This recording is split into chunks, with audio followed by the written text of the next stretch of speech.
name is Ovidiu, and for today I prepared for you a bit of a twist on my wine with this amazing rum, Havana 7 years old, aged for 7 years.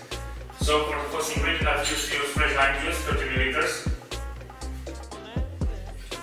Second ingredient, homemade butter syrup infused with cinnamon sticks, 25 milliliters.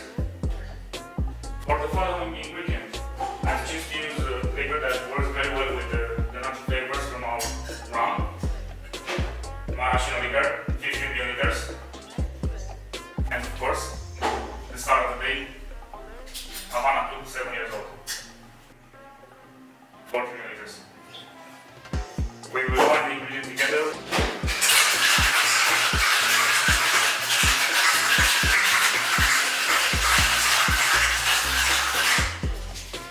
Of course, fine strength.